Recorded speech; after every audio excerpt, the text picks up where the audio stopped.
सौम्या भी तो एक किन्नर है। गुरुमा, आज बाजार में कुछ दूसरे इलाके के किन्नर आए हुए थे। वो लोग सौम्या के बारे में कुछ भी नहीं जानते थे।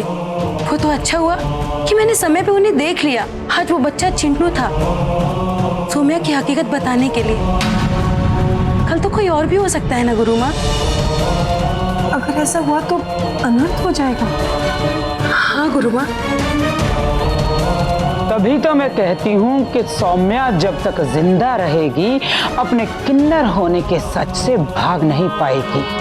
उसकी कहानी यूं ही चलेगी क्योंकि यही उसकी नियति है। थोड़ा सा प्यार पाने के लिए उसे कांटों भरा सफर तय करना होगा और इसी सब के बीच उसे अपने अस्तित्व को बनाए और बचाए रखना होगा।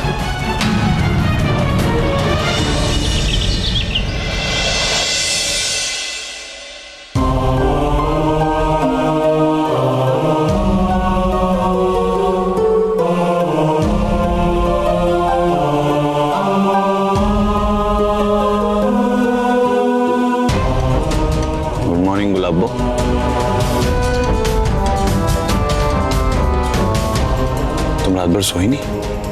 नहीं जी, रात भर नींद ही नहीं आई। मेरे प्यार ने तुम्हारी नींद उड़ा दी है ना? चिंटू जी के बारे में सोच रही थी, उन किन्नरों के बारे में सोच रही थी। क्या होगा जब मेरे बारे में सबको पता चलेगा जी? गुलाबो, तुम्हें तो इस सब के बारे में सोचना ही नहीं चाहिए।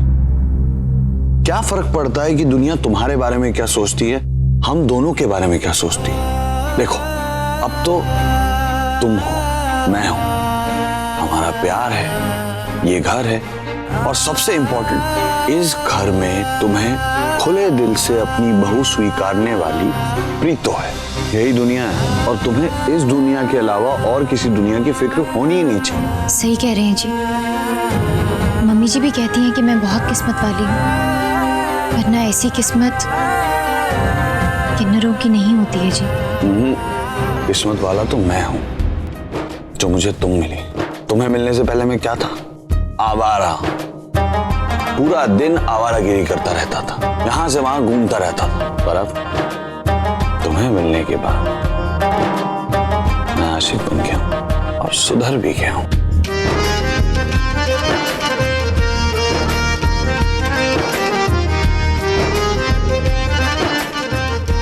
आपसे एक बात भी करनी है जी, कह दूं? कहो। मेरे गहने गिरवी रखकर चाचा जी की मदद कर लीजिए ना, और जब हमारे पास पैसे आएंगे ना तो हम उन्हें छुड़वा लेंगे। और बाद में अगर पैसे नहीं आए तो कोई बात नहीं, मैं वैसे भी गहने कहाँ पहनती हूँ, और ये सब तो मुझे शादी के वक्त मिला था। तो देखो गुलाबो, तुम अगर एक हिंदुस्तानी पत्नी हो तो मैं भी एक हिंदुस्तानी पति हूं और मैं तुम्हें ये नहीं करने दूंगा। बस बात खत्म। आप सही कह रहे हैं जी, पर सुनिए ना, अब हम उनकी मदद नहीं करेंगे तो कौन करेगा जी? और आप कहते हैं ना कि मेरी खुशी में आपकी खुशी है, तो समझ लीजिए इसमें मेरी खुशी है जी। प्लीज हरमन जी। घूम फिर के तो तुम अपनी बातें मनवा ही लेती हो, है ना? मैं नहाने जा रहा हूँ, तुम जेवर निकाल के रखो। कुछ करते हैं तुम्हारे आइडिया का। थैंक यू जी। वेलकम जी।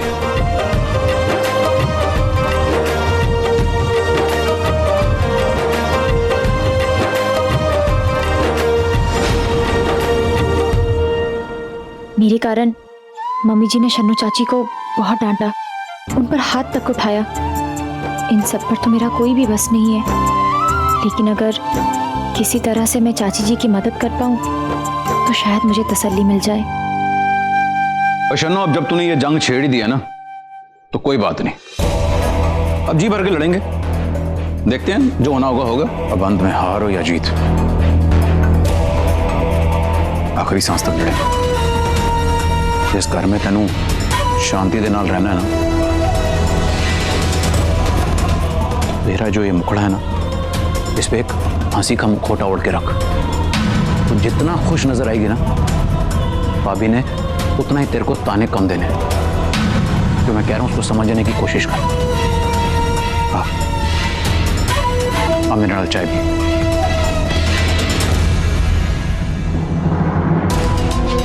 तुसी ना औरत नहीं हो ना, इसलिए पता नहीं है कि जब दिन रात कोई ताने मारते तो कैसा होता है।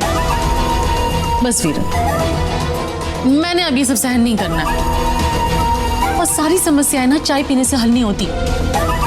मैंने नहीं पीनी चाय पाई, आप ही जाके पियो चाय। चाची जी,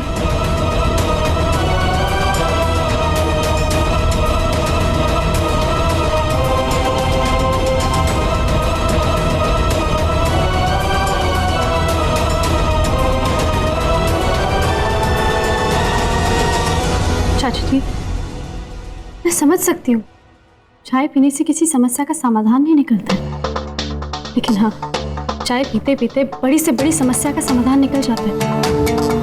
और ये बात आपको एक औरत कह रही है, मान लीजिए। विक्रांत, ये घुमा फिरा की बात मत कर, मेरी समझ में नहीं आना। वैसे भी मेरा दिमाग बहुत खराब है, तुझे जो बात करनी है ना साफ साफ कर। ठीक है, एक काम कीजिए, सबसे पहले तो आप ये चाय लीजिए। मोहन प्यारे जा। थैंक यू सूर्य देवता जी, आपका बहुत बहुत शुक्रिया। मोहन प्यार। दारू पीने से लिवर खराब होता है, मालूम है तेरे को?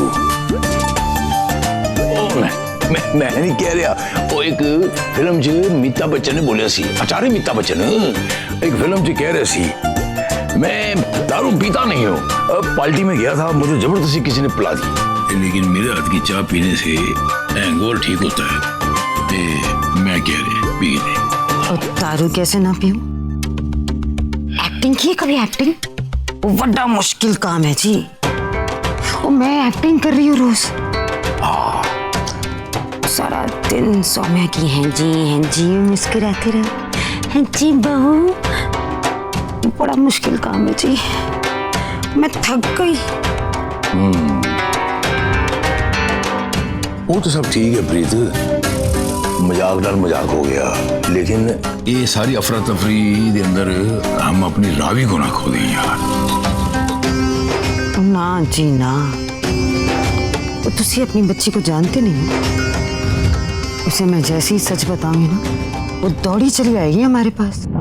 चाची जी, हम दोनों के दुश्मन एक ही है, सौम्या। माँ हरमन के प्यार में मजबूर है, लेकिन हमारे सामने ऐसी कोई मजबूरी नहीं है। सौम्या एक किन्नर होने के बावजूद अपने अस्तित्व के लिए लड़ सकती है, तो हम क्यों नहीं? हम ऐसे कैसे इतनी आसानी से अपने अस्तित्व को खत्म होने दे सकते हैं? चाचा जी बिल्कुल सही कह रहे हैं, हमें लड़ना होगा। उस किन्नर को उसकी असली जगह दिखा के हमें अपनी जगह छीननी होगी।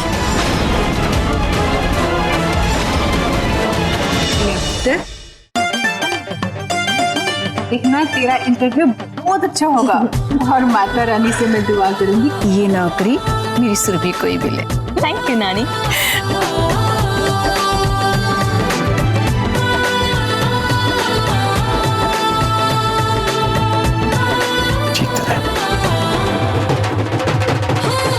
इंटरव्यू चंगी तरह देख के आए जी। Thank you. ध्यान रखना पुत्र।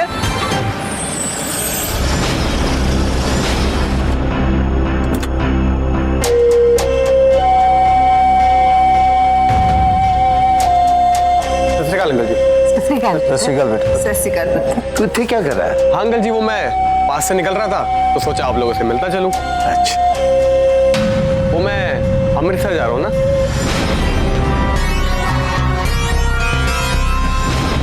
अमृतसर? तू भी मतलब? हमारी सुरभि भी अमृतसर जा रही है, वो इंटरव्यू के लिए। एनु भी ना ले जाओ? हाँ अंकल जी, मुझे तो कोई प्रॉब्लम नहीं है, तो भी चल सकती है मेरे साथ अगर उसको कोई दिक्कत नहीं।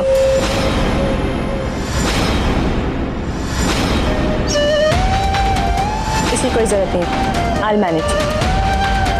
चली जाओ नानी, मैं चलती हूँ। पुत्र एक मिनट,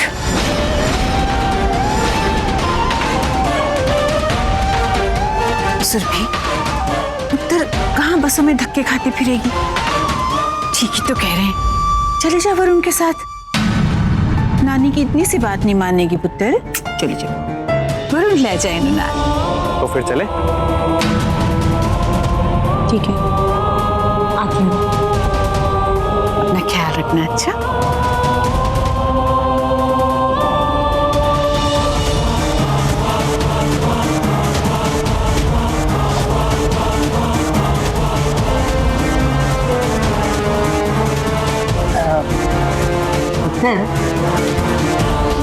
वरुण सचमुच अचानक इतना ऐसे ही या फिर? बेबे तो मुझे कितनी अच्छी तरह से जानती है। मैंने वरुण को बुलाया था, बताया था कि सुरभि अमृतसर जा रही है, साथ वक्त बिताएंगे तो ही साथ रहने का सोच सकते हैं ना। पुत्र है तो तू ना वो चंगी गल की थी, बहुत चंगी, मजा आ गया। कल मैं अकेले ही चमेली दीदी को हॉस्पिटल लेकर गई और हरमन जी को बताया तक नहीं। ये तेरी बीवी नहीं बन सकती, इस घर को पोते पोते नहीं ले सकती। आज मेडिकल साइंस इतना आगे बढ़ चुका है कि ऐसे ऑपरेशंस हो सकते हैं जहाँ पे आप जो चाहती हैं वो आपको मिल सकता है। जैसे अभी आपने कहा कि आपके पति आपसे बहुत प्यार करते हैं, उन्होंने आपकी पहचान के साथ आपको अपनाया है। तो एक डॉक्टर होने के नाते मैं आपसे कहूँगी कि ये बहुत ही बड़ा फैसला है जो आपको आपके पति से पूछकर लेना होगा। मैं उनसे कोई बात नहीं छुपाती हूँ, मुझे ये बात भी उन्हें बतानी होगी। नहीं, अगर उन्होंने गुस्सा किया तो भी मुझे उन्हें ये बात बतानी होगी। मैं उनसे कुछ नहीं छुपा सकती हूँ।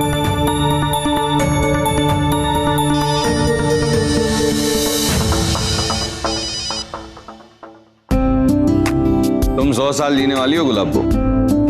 अभी मैं तुम्हारे बारे में ही सोच रहा था, पर ऐसे अगर देखा जाए ना तो अब तक तुम्हारी उम्र करोड़ों साल हो गई होगी, क्योंकि मैं तो हमेशा तुम्हारे बारे में सोच रहा होता हूँ। और इस सोचने में तुम कई बार फोन करती हो।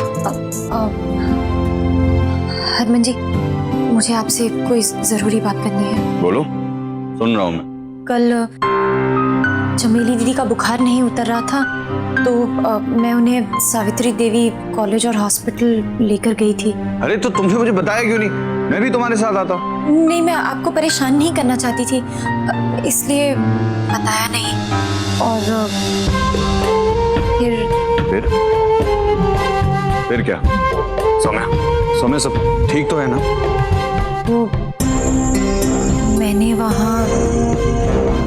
वहाँ ये जानने की कोशिश भी की कि क्या मैं एक बुरी औरत बन सकती हूँ।